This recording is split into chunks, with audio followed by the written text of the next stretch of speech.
चलिए रुख करते हैं बड़ी खबर का, जहां केंद्रीय गृह मंत्री अमित शाह के छत्तीसगढ़ दौरे का दूसरा दिन।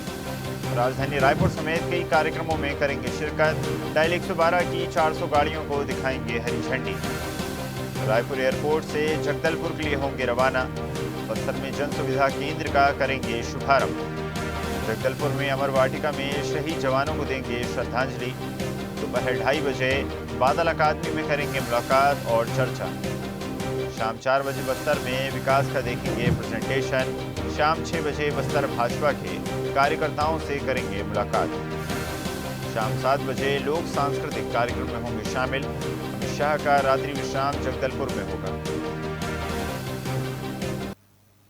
चलिए खबर पर अधिक चर्चा करते हैं। State head doctor Sanjay Shekhar हमारे साथ जुड़ गए हैं। संजय जी, जिस प्रकार जानकारी प्राप्त हो रही है, अमित शाह के दौरे का दूसरा दिन, पहले दिन भी कई सारे कार्यक्रमों में उन्होंने शिरकत की और साथ ही साथ दूसरे दिन भी कई सारे कार्यक्रम हैं। कार्यकर्ताओं से वो मुलाकात कर सकते हैं, नेताओं से मिल सकते हैं, साथ ही साथ नक्सल के साथ साथ अनेक विकास कार्यों की जानकारी भी ले सकते हैं। निश्चित तौर पर काफी महत्वपूर्ण दौरा है और कल तो रात्रि में वो आए हैं यहाँ। कल कोई कार्यक्रम नहीं था।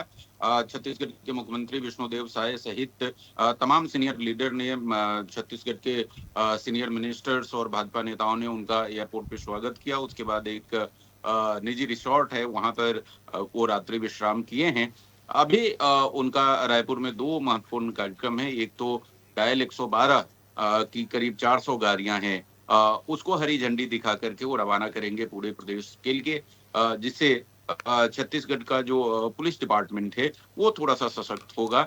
और इसके साथ ही जो फॉरेंसिक लैब है, फॉरेंसिक लैब, उसका भी शुभारंभ केंद्रीय गृह मंत्री अमित शाह के हाथों होगा। उसके बाद करीब 12 बजे अमित शाह रायपुर से जगदलपुर के लिए रवाना होंगे।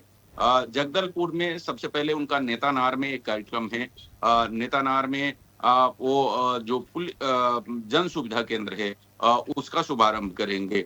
जो केंद्रीय बलों की जो कैंप है और पुलिस थाने हैं, उसको किस तरीके से जन सुविधा केंद्र के रूप में विकसित किया जाए, उसको लेकर के एक मॉडल पेश किया गया है और उसका शुभारंभ आज केंद्रीय गृह मंत्री अमित शाह नेतानार में करेंगे। उसके बाद उनके कई सारे कार्यक्रम जगदलपुर में हैं, जिसमें अलग अलग समाज के जनप्रतिनिधियों के साथ उनकी मुलाकात है। भारतीय जनता पार्टी के नेताओं कार्यकर्ताओं के साथ उनकी मुलाकात है।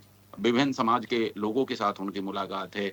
इसके अलावा बस्तर के ओवरऑल डेवलपमेंट को लेकर के छत्तीसगढ़ के मुख्य सचिव जो है विकासशील, उनका एक प्रेजेंटेशन अमित शाह के सामने होना है।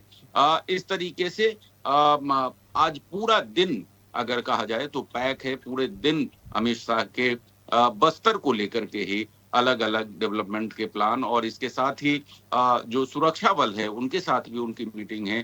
सुरक्षा बल के साथ मीटिंग में जो नक्सलवाद का खात्मा तो घोषित कर दिया गया है, लेकिन कुछ अभी भी बची हुई है। पिछले दिनों एक प्रेस विज्ञप्ति जारी हुई जिसमें कोऑर्डिनेशन कमेटी ने कहा कि नहीं, हम अपना सशस्त्र आंदोलन जारी रखेंगे, कैसे निपटा जाए, उसको कैसे न्यूट्रलाइज किया जाए, इसको लेकर के भी एक अहम बैठक रणनीतिक मुद्दे को लेकर के बस्तर में होने वाली है, जिसमें सभी जो सुरक्षा बलों के जवान हैं, चाहे छत्तीसगढ़ पुलिस के हो या सेंट्रल पार्लियामेंट्री फोर्सेस के जो जवान हैं और अधिकारी हैं, सीनियर अधिकारी, वो उसमें शामिल होंगे। जी जी बिल्कुल संजय जी, और जिस प्रकार एक अहम बैठक छत्तीसगढ़ में आयोजित की जाएगी, जिसमें न सिर्फ छत्तीसगढ़ के मुख्यमंत्री बल्कि अनेक प्रदेशों के मुख्यमंत्री और जनप्रतिनिधि भी शिरकत करेंगे, क्या माना जाए इस बैठक के किस प्रकार के मायने हो सकते हैं?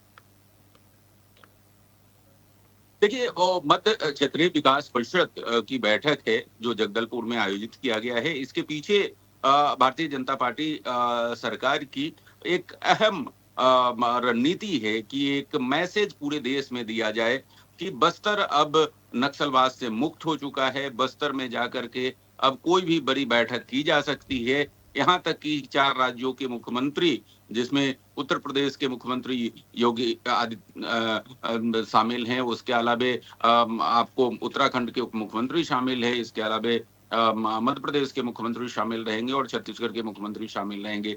तो इन 4 राज्यों के मुख्यमंत्रियों की एक बैठक मध्य क्षेत्रीय विकास परिषद की बैठक है, जो कि कल आयोजित है जगदलपुर में, और इसमें केंद्रीय गृह मंत्री इसकी अध्यक्षता करेंगे।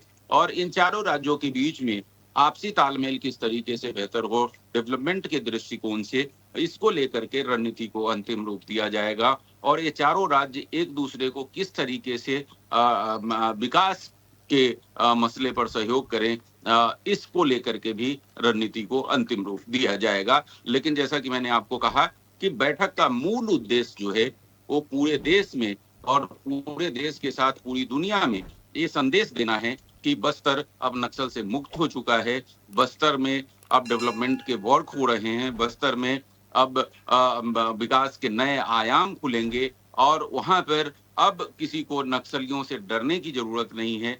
वहां पर इन्वेस्टमेंट का रास्ता खुलेगा और विकास के नए आयाम स्थापित होंगे। जी संजय जी, जिस प्रकार नक्सलवाद पर आपने बात की और एक बड़ा लक्ष्य तय किया गया था, केंद्रीय गृह मंत्री अमित शाह ने जिस प्रकार ऐलान किया था, उस समय अवधि में ही नक्सलवाद लगभग समाप्त हो गया। हालांकि छुटपुट घटनाएं अभी भी लगातार देखने को मिलती हैं, लेकिन सुरक्षा को लेकर कहीं ना कहीं एक बड़ा सवाल अभी भी नक्सल प्रभावित क्षेत्रों में बना हुआ है। जिस प्रकार सचिन के दौरे को लेकर भी जो चर्चाएं लगातार जारी रहीं कि सचिन के दौरे के दौरान सुरक्षा की कमी के चलते कई कार्यक्रमों को निरस्त किया गया और कई कार्यक्रमों में परिवर्तन किया गया, तो कहीं ना कहीं आज भी उन क्षेत्रों की सुरक्षा कहीं ना कहीं सरकार की प्राथमिकता है।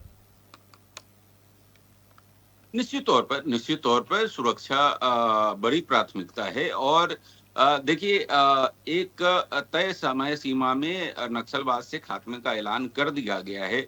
निश्चित तौर पे काबिले तारीफ है, इस बात से इनकार नहीं किया जा सकता, क्योंकि एक टारगेट रखा गया।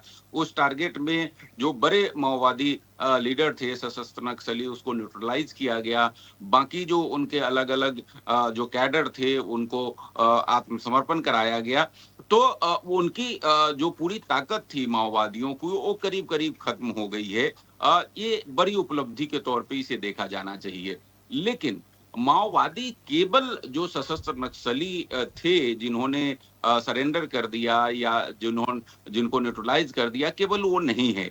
माओवाद दरअसल एक विचारधारा है जिसमें बहुत निचले स्तर तक जो वहाँ के आदिवासी हैं वो जुड़े हुए थे, जिसमें जन मिलिशिया के सदस्य भी हैं, जिसमें स्थानीय जो आदिवासी लोग हैं जो खेती करते हैं, किसानी करते हैं, वो लोग भी शामिल थे।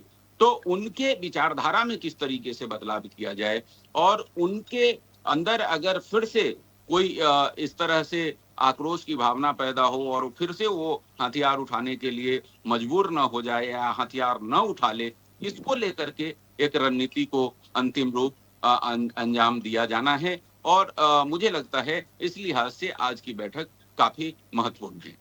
जी बिल्कुल संजय जी, मान जा सकता है अहम बैठक है जिसमें अहम और ज़रूरी दिशा निर्देश भी जारी किए जाएंगे। आपका धन्यवाद जुड़ने के लिए और जानकारी साझा करने के लिए। जो शुक्रिया, थैंक यू। और ऐसी ही ताजा खबरों के लिए लाइक, फॉलो और यूट्यूब पर सब्सक्राइब कर बेल आइकन जरूर दबाइए और हर अपडेट के लिए विजिट कीजिए स्वदेशलाइव.com।